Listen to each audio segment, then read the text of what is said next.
Bhagalpur ITI के YouTube channel पर आप सभी का स्वागत है। जैसा कि चल रहा था पीरियड थ्योरी का मॉक टेस्ट के बारे में, तो हमारा फर्स्ट चैप्टर हो गया था जो कि सीबीटी एग्जाम के लिए बहुत ही हेल्पफुल पर इसमें क्या है कि आप सीबीटी में यहाँ से रिलेटेड क्वेश्चन आपको देखने को मिलेगा, इसलिए अच्छे से इसको प्रैक्टिस करना है। पहला चैप्टर इसमें हम सेफ्टी एंड ट्रेड टूल्स के बारे में पढ़े थे। आज हम जानेंगे सेकंड चैप्टर के बारे में जो कि है marking media and engineering metal के बारे में। तो इसी सेकंड चैप्टर के बारे में आज जो भी क्वेश्चन होगा उसको सॉल्व करेंगे, आप उसको अच्छे से प्रैक्टिस करेंगे। तो चलिए जानते हैं हम सेकंड चैप्टर के बारे में। अब ये देखिए क्या है मेरा, इस तरह से हमारा फेज में क्वेश्चन आता है। देखिए हमारा पहला क्वेश्चन है, कौन सा मार्किंग मीडिया रफ फोर्जिंग और कास्टिंग पर लगाया जाता है। तो लगाए जाने का मतलब है कि जब बनाते हैं तो हम क्या करते हैं, लेआउट लगाते हैं। इसमें से कौन सा लेआउट है जो कि ये क्या करता है कि रफ और फोर्जिंग एंड कास्टिंग से करता है। इसके लिए हम देखते हैं कौन कौन सा ऑप्शन है। पहला हमारा पर्सियन ब्लू, बी है हमारा सेलुलोज, सी है कॉपर सल्फेट, डी है व्हाइट वॉश। तो रफ और फोर्जिंग रहेगा तो हम उस जगह लगाएंगे व्हाइट वॉश। तो इसलिए मेरा करेक्ट आंसर होगा मेरा डी।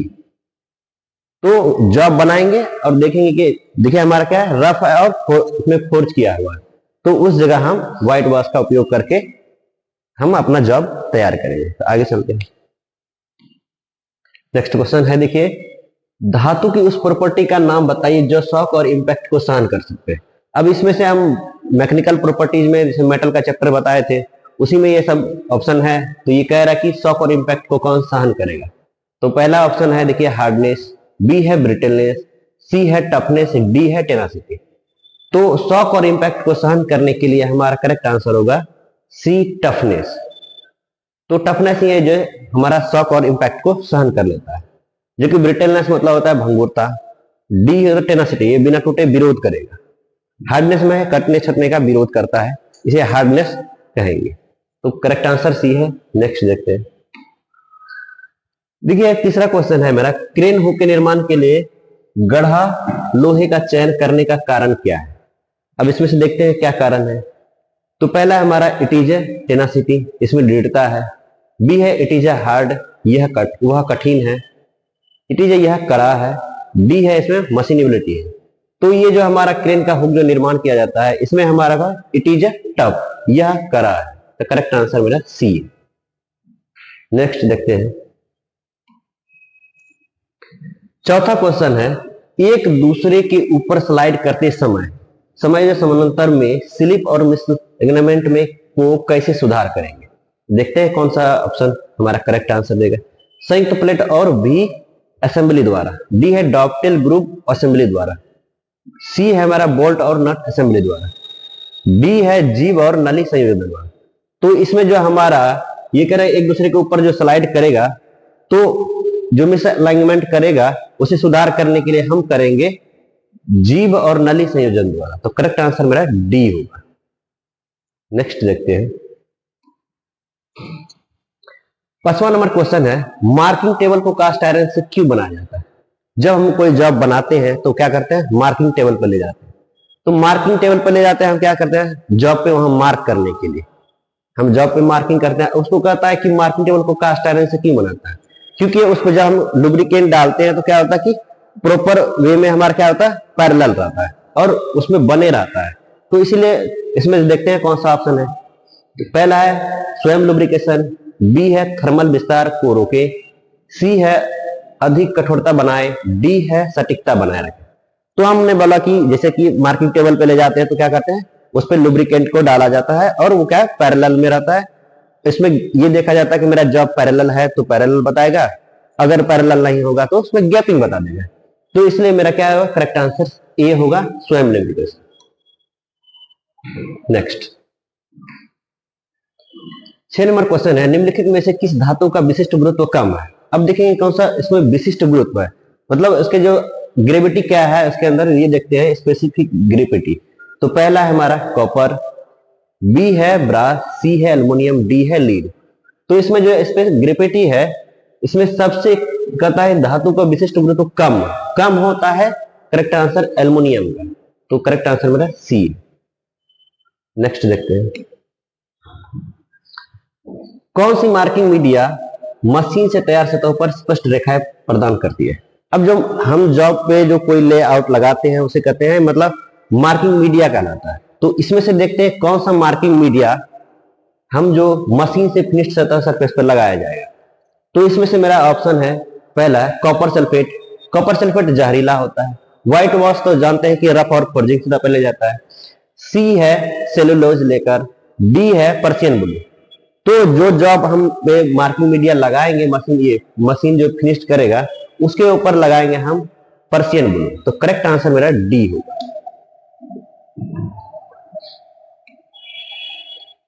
आठ नंबर क्वेश्चन देखते हैं कि कहता है कि धातु का कौन सा गुण गलन के लिए लाभदायक है। इसमें मेटल में ये सब के बारे में हमने पढ़ा है। तो देखते हैं इसमें कौन सा है जो धातु का गुण और गलन के लिए लाभदायक है। तो पहला हमारा फ्यूजिबिलिटी, बी है स्ट्रक्चर निर्माण, सी है कंडक्टिविटी चालकता है, डी है विशिष्ट गुरुत्व। अब देखिए क्या है गलन के लिए होता है तो हमारा करेक्ट आंसर होगा फ्यूजिबिलिटी। मेटल चैप्टर में मैकेनिकल क्षेत्र में हमने ये सब के बारे में पूरा कंप्लीट पढ़ा है, इसीलिए हम ये क्या आसानी से चैप्टर को रिवाइज करके प्रैक्टिस करेंगे तो आप अच्छा परफॉर्मेंस कर पाएंगे। तो ये प्रैक्टिस करते रहना।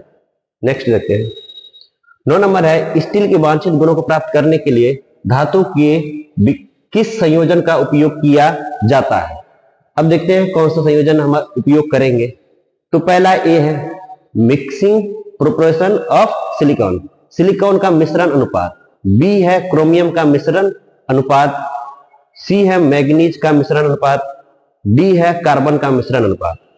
तो इसमें जो हमारा गुण जो प्राप्त करने के लिए धातु के किस संयोजन का संयोजन करते हैं कार्बन का। कार्बन मिलाने का मतलब है कोई भी जॉब में या फिर कोई भी हमारा कटिंग टूल है कार्बन परसेंटेज बढ़ेगा तो मेटल उतना हार्ड होगा। तो करेक्ट आंसर मेरा डी है mixing proportion of carbon. Next देखते हैं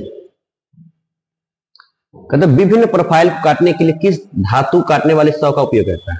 अब कहता है कि इसमें कटिंग टूल के बारे में बता रहा है कि हम चाहते हैं कि विभिन्न टाइप के डिफरेंट टाइप प्रोफाइल को काटने के लिए हमने हेक्सो ब्लेड क्या है कि कटिंग टूल है, इसके बहुत सारे हेक्सो ब्लेड के बारे में पढ़ा है। ये एडवांस में पढ़ाया गया था कि जिसमें हम ये कह रहा है कि डिफरेंट प्रोफाइल के लिए। तो देखते हैं हमारा कंटूर बेंड सॉ, बी है हॉरिजॉन्टल बेंड सॉ, सी है सर्कुलर सॉ, डी है पावर सॉ। तो ये कटिंग जो डिफरेंट प्रोफाइल्स कटिंग करेगा ये हमारा होगा कंटूर बेंड सॉ। तो करेक्ट आंसर ए। देखते हैं नेक्स्ट टूटे बिना तन्यता बलों के प्रभाव का विरोध करने वाले धातु प्रॉपर्टी का नाम है। जैसा कि मेटल चैप्टर में हमने बताया कि उसमें क्या है मैकेनिकल प्रॉपर्टी में डक्टिलिटी है, मेलेबिलिटी है, टेनासिटी है, इलास्टिसिटी। जिसे कहता है कि हमारा टूटे बिना, अब टूटे बिना हम काम करेंगे तो वो मेरा क्या होगा टेनासिटी करेगा। ये क्या करे टूटे बिना हमारा कोई भी काम कोई भी बल प्रभाव का विरोध करने लगता है तो हमारा टेनासिटी के अंतर्गत आता है। तो करेक्ट आंसर मेरा सी है। नेक्स्ट देखते हैं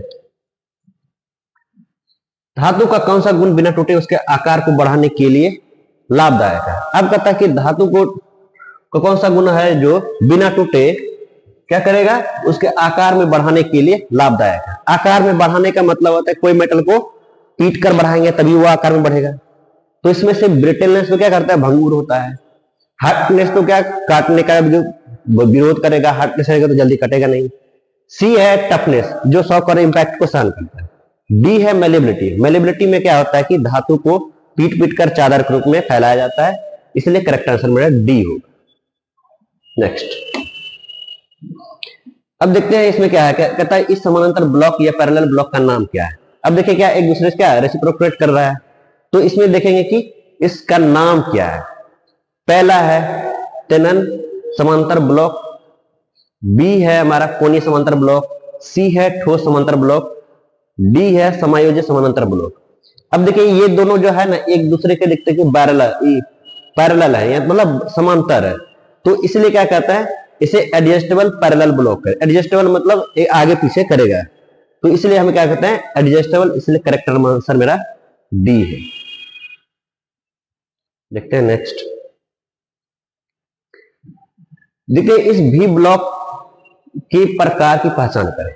अब ये मेरा कोई इमेज दिया गया है जैसे भी ब्लॉक बना हुआ है, इसके बारे में मैंने मार्किंग टूल्स में ही बताए थे आपको। इसमें कोई सिलेंड्रिकल भाग रखकर हम सेंटरिंग की चेक करते हैं, मार्किंग के लिए भी यूज करते हैं।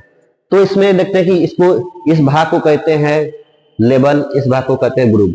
यहाँ देखिए दो इमेज में हमारा क्या है, सेम है, लेकिन इधर भी लेबल है, इधर भी लेबल है, और ये बीच वाला जो हमारा कटा हुआ है इसे ग्रुप कहते हैं। तो यहाँ देखिएगा डबल लेबल है, सिंगल ग्रुप है। तो इसमें देखते हैं कि हमारा डबल लेबल और सिंगल ग्रुप कहाँ है। तो ए में है डबल लेबल डबल ग्रुप, ये तो होगा नहीं। बी नंबर देखते हैं सिंगल लेवल सिंगल ग्रुप, ये भी होगा नहीं क्योंकि यहाँ डबल ग्रुप है। जबकि यह देखिए सिंगल लेवल है, इधर भी सिंगल है, यानी डबल लेवल हो गया, एक सिंगल ग्रुप हो गया। तो डी में ये सी में देखते हैं सिंगल लेवल डबल ग्रुप। अब देखिए क्या है लेवल, देखिए यहां हमारा क्या है लेवल, तो यहां डबल है, तो डबल लेवल सिंगल ग्रुप। तो करेक्ट आंसर मेरा डी है। देखते हैं नेक्स्ट। यदि हेक्सो को काटने के दौरान दो से कम दांत कार्य के संपर्क में आए तो क्या होगा। हम जॉब कटिंग कर रहे हैं हेक्सा के द्वारा। अब कह रहा है कि हेक्सो का जो ब्लेड है दो दांत से कम टच में आएगा तो क्या होगा।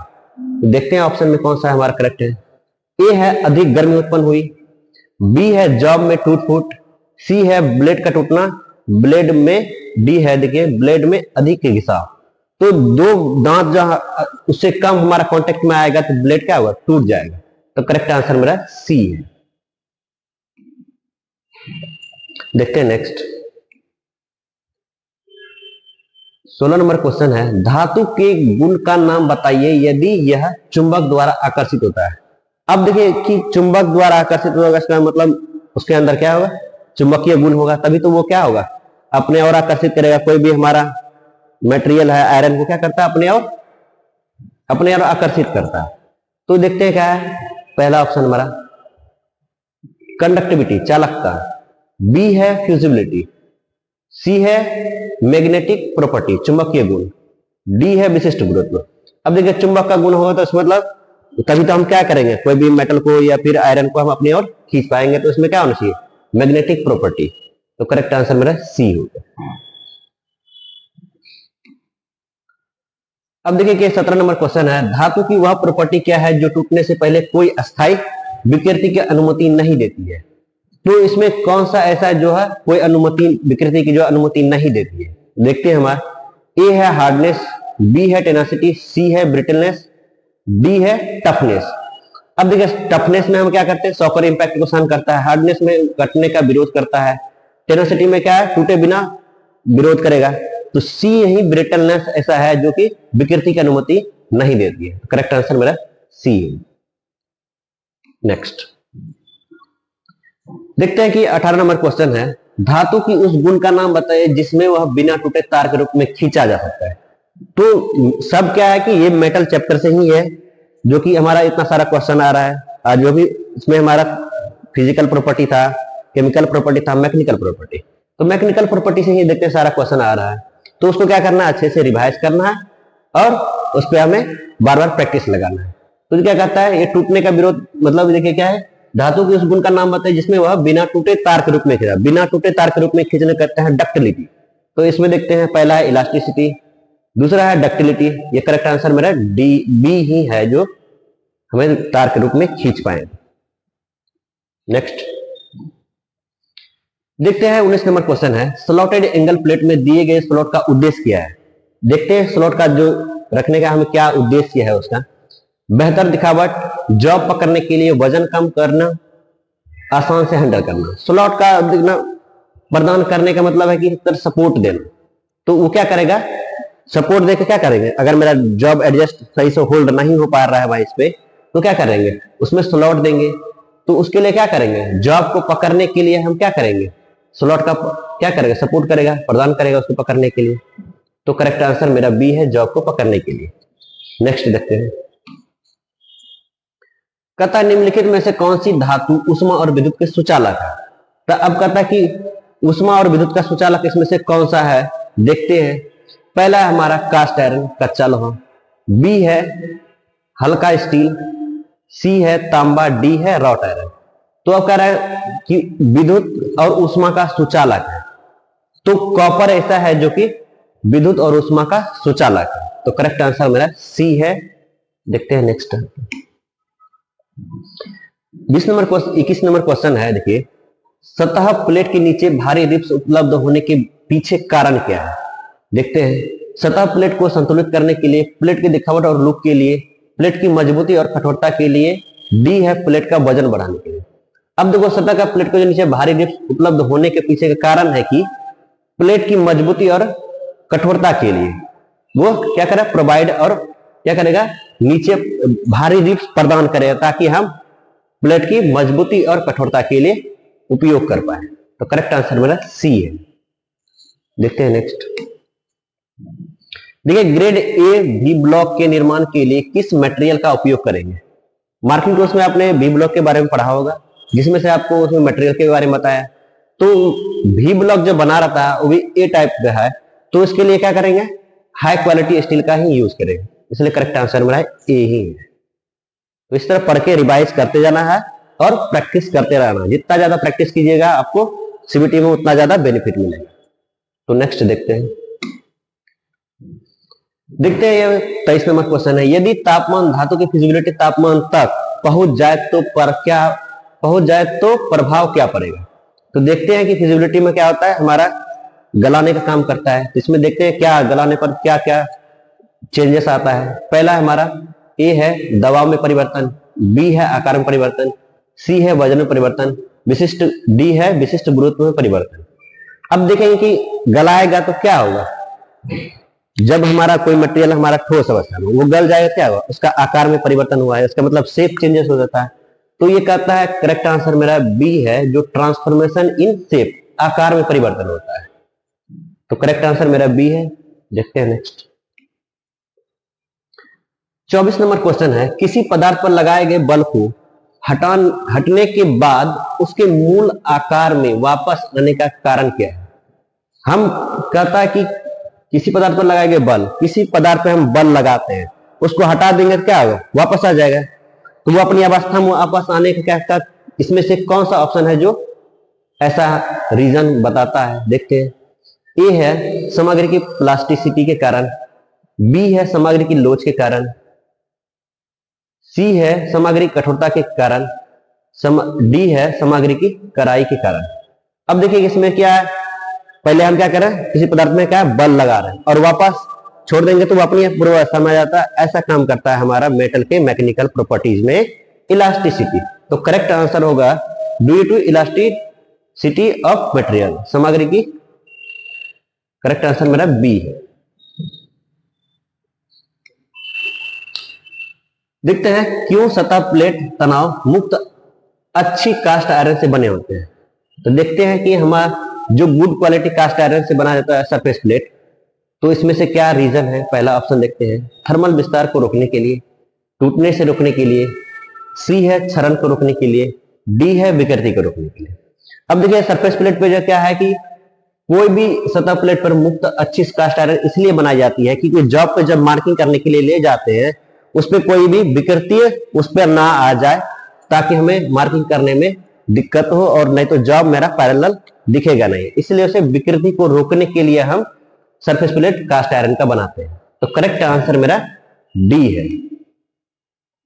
तो इसी तरह हमें क्या करना है, प्रैक्टिस करते रहना है, और जितना ज्यादा प्रैक्टिस कीजिएगा सीबीटी में आप उतना ज्यादा अच्छे परसेंटेज ला पाएंगे, अच्छा स्कोर कर पाएंगे।